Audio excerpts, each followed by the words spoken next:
Hey und herzlich willkommen zu diesem neuen Video. Heute geht es um das Thema Gemeinschaft. Und zwar nicht Gemeinschaft mit Menschen, sondern Gemeinschaft mit Gott. In letzter Zeit ist das ein recht präsentes Thema in meinem Leben, weil ich im Moment sehr viel am Machen bin, sehr einen vollen Terminkalender habe und ja, sonst sehr viele Erwartungen habe an mich und meinen Lifestyle. Und ich habe gemerkt, wie fest mich das ausgelaugt hat. Es ist nicht so, dass die Sachen grundsätzlich schlecht sind, denn die meisten von denen will ich ja auch eigentlich zur Ehre von Gott machen, um ihm dienen damit. Was sagt eigentlich Jesus zu dieser ganzen Sache? Eine Geschichte in der Bibel, die ich mega cool finde, handelt so von zwei Schwestern. Jesus ist dort zu Gast und die eine Schwester, die dort die ganze Zeit rumhuschen und Jesus dienen und irgendwie das Essen bereit machen, und die andere Schwester sitzt einfach am Boden vor Jesus und lässt ihm einfach zu.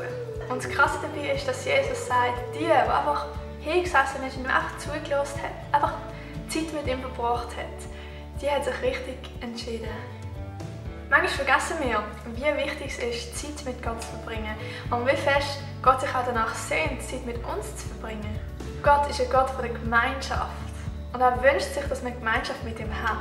In Markus 2,17 steht, dass Jesus gekommen ist, um Menschen wieder in Gemeinschaft mit Gott zu rufen.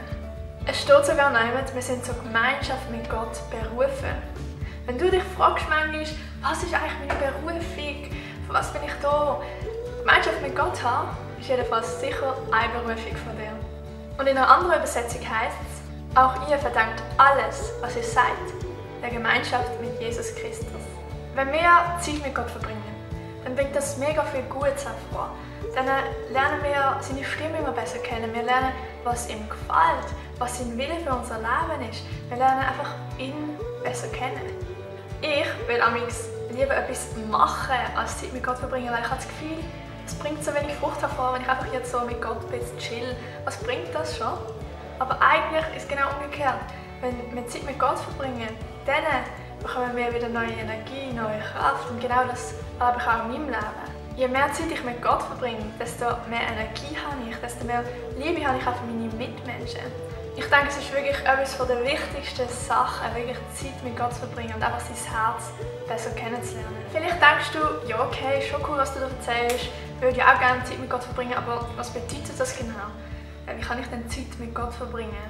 Genau diese Frage habe ich mir früher auch oft gestellt, und deswegen mache ich bald ein Video darüber, das dann mal in der nächsten Woche kommt, und ich euch einfach zeige, wie ich Zeit mit Gott verbringe und was es da so für Möglichkeiten gibt. Und wenn du das nächste Mal kaputt bist von einem anstrengenden Tag und einfach am liebsten den ganzen Abend mit Netflix verbringen würdest, rate ich dir einfach, verbring mal Zeit mit Gott, such Gemeinschaft mit Gott. Glaub mir, das wird dir so viel besser tun. Ich hätte da aus eigener Erfahrung. Denn es heisst, glücklich sind alle, die ihre Stärke in dir suchen, die gerne und voller Freude zu deinem Tempel ziehen. Wenn sie durch ein dürres Tal gehen, brechen dort Quellen hervor und ein erfrischender Regen bewässert das Land. Gott ist wie eine Tankstelle, und wenn du mal leer bist und du magst, schreib zu ihm und tank auf. Und wie es so ist mit einem vollen Tank, fährt das Auto wieder voller Energie durch die Straße. Genau das wird bei dir passieren, wenn du anfängst, Zeit mit Gott zu einer Priorität in deinem Leben zu machen. Du bekommst wieder neue Energie, neues Feuer und gehst voll ab für das Reich Gottes.